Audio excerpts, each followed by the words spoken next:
कहानी की शुरुआत होती है ग्विन नामी एक लड़की से। वो एक मोटल में पार्ट टाइम जॉब लेने के लिए आई थी। जिसका ऑनर था टेडी। टेडी को मोटल में नाइट शिफ्ट के लिए किसी की जरूरत थी। मोटल के अंदर जाने पर ग्विन को रिसेप्शन खाली मिलता है। इस होटल में ज्यादा लोग भी नहीं थे और यह होटल काफी वीरान जगह पे भी था। ग्विन को यहाँ एक डर लगने लगा था। वो इस मोटल में टेडी को ढूंढने लग जाती है और एकदम से उसके सामने कोई आ जाता है जिसे देखकर वो चीख मारती है। सामने वाला भी चीख मारता है और पता चलता है कि यही टेडी था। टेडी और ग्विन की जॉब के सिलसिले में बातें होती है और टेडी ग्विन से कहती है आप रिलैक्स रहिए, मुझे इस काम का पहले भी एक्सपीरियंस है, मैं सब संभाल लूंगी। टेडी फिर उसे होटल का विजिट करवाता है और स्टोर रूम दिखाते हुए बताता है कि स्टोर रूम के दरवाजे के लॉक खराब है। जब भी वो स्टोर रूम खोले तो उसे डोर के आगे ब्रिक रखनी होगी, नहीं तो अगर लॉक लग गया तो वो यहीं फंसी रह जाएगी। लॉक सिर्फ बाहर से खुलता है। स्टोर रूम से बाहर निकलते हुए ग्विन नोटिस करती है कि इस मोटल के गैराज में बहुत सारी गाड़ियां थी। न जाने वो खराब थी या ऐसे ही यहाँ पड़ी हुई थी। उसको सोच आई क्या हो सकता है यहाँ कोई हादसा भी हुआ हो या ये जगह ही हॉन्टेड हो।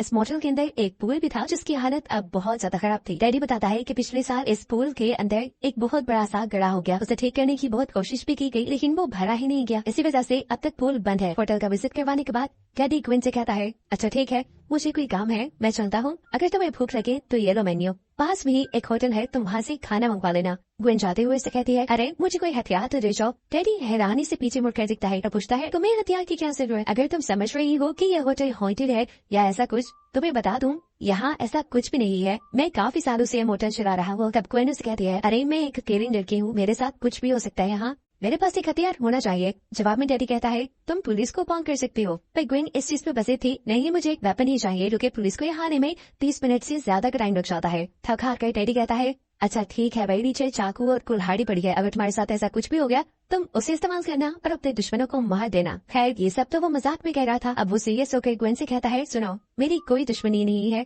और ना ही इस जगह में कोई मसला है, अगर फिर भी तुम्हें कोई मसला नजर आए तो तुम मुझे कॉल कर सकती हो। टेडी के जाने के बाद ग्विन दोबारा इस होटल का विजिट करती है और देखती है कि इस होटल में बड़े बड़े जुए थे। इस मोटल के अभी तक एक ही रूम में गेस्ट थे जहाँ जाकर ग्विन नॉक करती है। वो असल में गेस्ट से पूछना चाह रही थी कि क्या कोई चीज की जरूरत तो नहीं उन्हें। जैसे ही ग्विन के नॉक करने पर यह दरवाजा खुला तो ग्विन को वहाँ एक अजीब लड़की मिली। उसके हाथ लाल थे, उसने पूरा दरवाजा भी नहीं खोला था, पता नहीं अंदर क्या चल रहा था। ग्विन जब उसे किसी चीज के बारे में पूछती है तो वो नाम इस्तेमाल लाते हुए दरवाजा बंद कर देती है। इसके बाद ग्विन एक कमरे की सफाई करने के लिए जाती है। वहाँ की विंडो से उसने देखा कि इस मोटल के बाहर एक कार है। ऐसा लग रहा था कि कार में बैठा हुआ जो भी इंसान है वो ग्विन पे ही नजर रखे हुए था। खैर वो इस चीज को इग्नोर करते हुए रिसेप्शन पे वापस आ जाते हैं। उसे अब भूख लगी थी इसीलिए उसने खाना ऑर्डर किया और तभी अचानक उसे रूम 13 से कॉल आई। रूम 13 में तो कोई था भी नहीं। डरते हुए जब ग्विन ने कॉल रिसीव की तो पीछे से एक औरत के हंसने की आवाज सुनाई दी। ग्विन बुरी तरह डर गई और उसने फोन रख दिया। ग्विन जानना चाहती थी कि रूम 13 में आखिर था कौन। डरते हुए वो एक चाकू के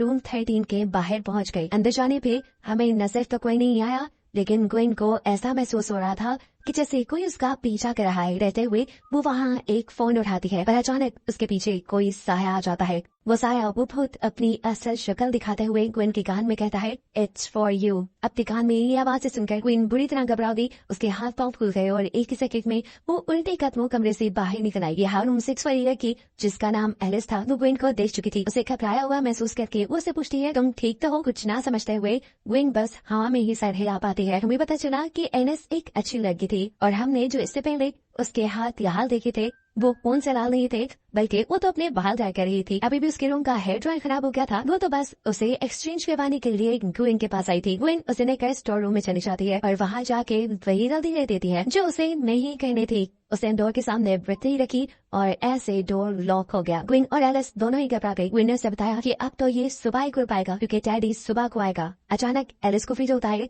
कि उस कंधे पे किसी ने हाथ रखा। देखने में पता चलता है कि वो तो एक बड़ा सा चूहा था और ये चीज महसूस करने पे एलिस और भी ज्यादा घबरा के चीख मारती है। असीम जो उसे घिन आ रही थी वो ग्विन से कहती है तुम कितनी केयरलेस हो, तुम इतना सा भी ध्यान नहीं रख सकते, मेरा फोन भी रूम में है, अब पता नहीं हम क्या करेंगे। अचानक ही स्टोर रूम के बाहर एक आदमी आ जाता है। ग्विन इस लड़के को देखकर घबरा गई। उसे लगा शायद कि वही लड़का है जो बाहर कार में उसके ऊपर नजर रखे हुए था, लेकिन यहाँ रिवील हुआ कि असल में वो तो एक डिलीवरी मैन था जो ग्विन का ही ऑर्डर किया हुआ फूड लेके आया था। इनकी किस्मत अच्छी थी इसलिए वो वक्त पे पहुंच गया और उसने आकर बाहर से दरवाजा खोल दिया, जिसके बाद इन दोनों लड़कियों ने सुकून का सांस लिया। ये दोनों मिलकर खाना खाते हैं और एक दूसरे से बातें करते हैं, जहाँ एलिस अपनी कहानी सुनाते हुए गुन से कहती है कि उसका और उसकी मोम का झगड़ा हो गया था, इसीलिए वो अपने घर छोड़कर भाग के यहाँ आ गई। अब अगली सुबह उसे यहाँ से लेने के लिए उसका बॉयफ्रेंड आ जाएगा और वो यहाँ से चली जाएगी। उसकी बातें सुनकर ग्विन उसे मशवरा देती है कि नहीं, कभी अपनी मॉम के पास वापस चले जाना चाहिए। फैमिली एक बहुत बड़ी ब्लेसिंग होती है। एलिस के यहाँ सोच में पड़ जाती है और ग्विन उठकर ड्रिंक्स नहीं चली जाती है। बाहर जाने पे उसे देखा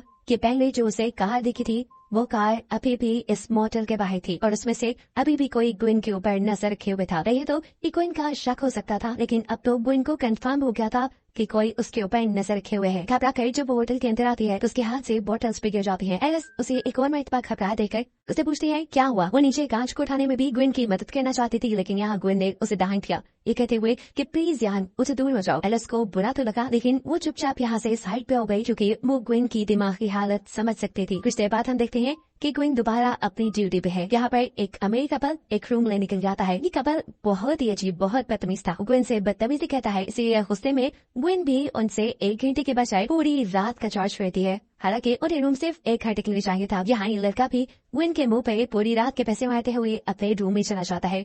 ग्विन को इनके ऊपर शक था कि कहीं ये गाड़ी में बैठे हुए लोग तो नहीं, इसीलिए वो इन दोनों को चेक करने के लिए इनके रूम में जाती है, जहाँ ये दोनों आपस में टाइम स्पेंड कर रहे थे। यहाँ उस लड़की को भी लगा कि कोई इनके ऊपर नजर रखे हुए है। वो भी जैसे ही रूम से बाहर चेक करने के लिए आती है तो जल्दी से ग्विन एक गाड़ी के पीछे छुप जाती है। उस औरत के वापस रूम में जाने पर ग्विन वहाँ से चली जाती है। वो पूल के करीब से जब गुजरी तो उसे लगा कि पूल के अंदर कोई चीज हिल रही है। जैसे ही वो उसे देखने के लिए करीब जाती है तो एकदम से पूल का स्टैंड टूटकर वो पूल के अंदर गिर जाती है। उसके पुल के अंदर गिरते ही पुल के गड्ढे में से एक औरत बाहर निकलती है, जो ग्विन को पकड़कर इस गड्ढे के अंदर खींचने लगी। ये औरत तो नहीं थी, एक भूत ही था, जिसे देखकर ग्विन भी जोर जोर से चिल्लाने लगी। उसके चिल्लाने की आवाज़ें एलिस ने भी सुनी और वो उसकी मदद के लिए आई। जैसे तैसे एलिस ने उसे इस पुल से बाहर निकाल लिया और इसके बाद पूछा, तुमने पुल में क्या देखा। ग्विन को लगा कि अगर वो सच बता देगी तो एलिस उसे पागल समझेगी, इसलिए वो एलिस से कहती है, कुछ नहीं, बस मैं वैसे ही पुल में स्लिप हो गई थी। एलिस और ग्विन दोनों रूम में आ जाते हैं और एलिस ग्विन से एक और मरतबा पूछती है, बताओ ना, तुमने पुल में क्या देखा था, क्या तुम्हें नहीं पता कि ये जगह हॉन्टेड है। उसकी ये बात सुनकर ग्विन के चेहरे के तोते ही उड़ गए, क्योंकि उसे इस जगह की हकीकत नहीं पता थी। एलिस ग्विन से कहती है, हाँ, इस जगह के बारे में बहुत सी कहानियां मशहूर है, इसलिए तो मैं यहाँ आई, क्योंकि मुझे पता है कि कोई मुझे छोड़ते हुए यहाँ तक नहीं आएगा। ग्विन बेदिहानी में एलिस की बातें सुन रही थी। अंदर ही अंदर उसे इस चीज पे गुस्सा आ रहा था कि डैडी ने उसे झूठ क्यों बोला, डैडी ने उसे सच्चाई क्यों नहीं बताई कि ये जगह हॉन्टेड है। अब ग्विन को यकीन होने लगा था कि अगर वो एलिस को कुछ बताएगी तो एलिस उसे पागल नहीं समझेगी। हमें दिखाया जाता है कि वो कपल जो यहाँ आया था वो भी वापस आ चुका था, जिसके बाद ग्विन एलिस को बताती है कि जब से मैं आई हूँ मेरे साथ यहाँ कुछ न कुछ अजीब ही हो रहा है। मैंने 2 मरतबा मोटेल के बाहर एक गाड़ी को देखा है, मुझे लगता है कि वो मेरे पीछे आई है। एलिस पूछती है कि तुम्हें क्या लगता है कि वो गाड़ी तुम्हारे ही पीछे है। जवाब में ग्विन अपनी कहानी सुनाना शुरू करती है और बताती है कि जब वे बहुत छोटी थी तो एक वॉल्टर नाम का आदमी हमारे घर में घुस आया था। उसने मेरी मॉम और मेरी बहनों को तेज धरती से मार डाला, लेकिन किस्मत से मैं बच गई। मैं वहाँ से भाग गई और फिर उस पागल को पागल खाने भेज दिया गया।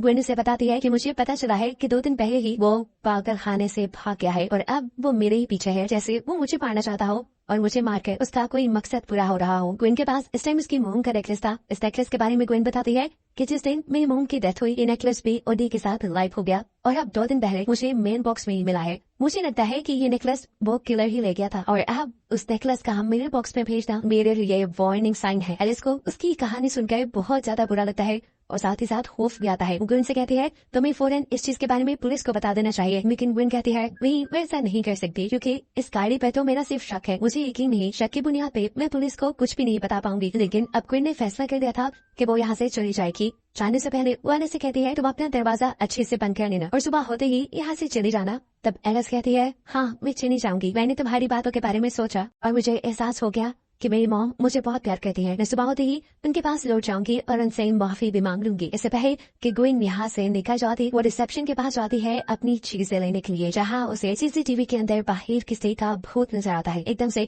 वही भूत उसके पीछे भी आ गया और ये देखकर वो बहुत ही ज्यादा डर गई। उसने मोटेल के फोन से डैडी को कॉल की और उसे बुरी बुरी बातें कहना शुरू कर दी। उसे होप डाटा ये कहते हुए कि तुमने मुझे क्यों नहीं बताया कि ये जगह हॉन्टेड है। अगर तुम मुझे पहले ही बताते थे मैं यहाँ कभी नहीं आती।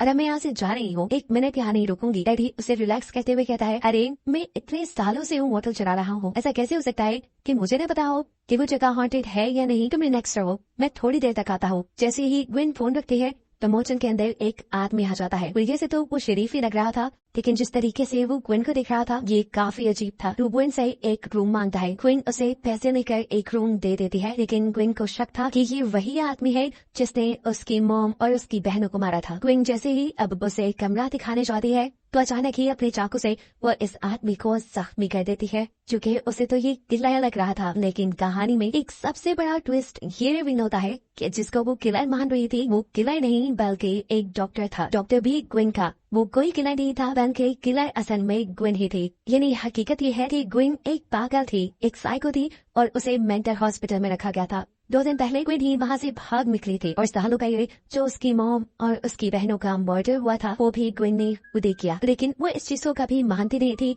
वो सिर्फ उसी कहानी को मानती थी जो उसने दिमाग में बनाई हुई थी। यहाँ जो उसे भूत बार बार नजर आ रहे थे वो भी सिर्फ उसके एलियंस थे। ये जगह सच में हॉन्टेड नहीं थी। ये डॉक्टर जो यहाँ आए थे वो ग्विन को पकड़ने के लिए आए थे, क्योंकि वो जानते थे कि ग्विन कितनी खतरनाक है। इस टाइम डॉक्टर के साथ 2 नर्स भी थे, जिन नर्स को भी ग्विन बेदर्दी से मार देती है। एलिस को भी जब हलचल की आवाज महसूस हुई तो वो भी अपने कमरे से बाहर निकल आई, क्योंकि उसे पता था कि ग्विन के ऊपर कोई हमला करने आने वाला है। वो ग्विन की जान बचाने के लिए जैसे ही दूसरे कमरे में आती है तो देखती है कि वहाँ ग्विन के बजाय किसी और की लाश है। ये डॉक्टर की लाश थी जिसकी जुबान को भी काट कर नीचे फेंक दिया गया था और ये काम ग्विन ने किया था। ग्विन अब होश में नहीं थी। एलिस भी उसे देखकर बुरी तरह डर गई। यहाँ एलिस जो इन सारी चीजों को देखकर कंफ्यूज और परेशान थी, ग्विन उसे भी यहाँ से भागने का मौका नहीं देती और बेदर्दी से मार देती है। थोड़ी देर बाद इस मोटल का मालिक टेडी यहाँ आता है, जिसे भी ग्विन नहीं बख्शती और मोटल के अंदर आने से पहले ये कुल्हाड़ी से उसके ऊपर हमला करते हुए उसका भी मर्डर कर देती है। सिंकट होकर अब कहानी हमें कुछ हफ्तों बाद के दिखाई जाती है, जहाँ देखने को मिलता है कि ग्विन अब इस जगह की ऑनर बन चुकी है। उसने इस मोटल को बहुत अच्छे से रेनोवेट भी कर लिया है। एक गेस्ट ग्विन के मोटल में बुकिंग के लिए आता है। ग्विन बहुत अच्छे से उसका वेलकम करती है, लेकिन कहीं होटल के एक दीवार पे अभी खून का निशान दिखाया जाता है, जो इस बात की तरफ इशारा था कि ग्विन के होटल में जो कोई भी आता था ग्विन उसे मार देती थी। ग्विन शायद अब अपनी इस नए कस्टमर को भी मार देती, जिसके साथ बातें करते हुए ग्विन को दिखाते हुए कहानी यहाँ खत्म हो जाती है।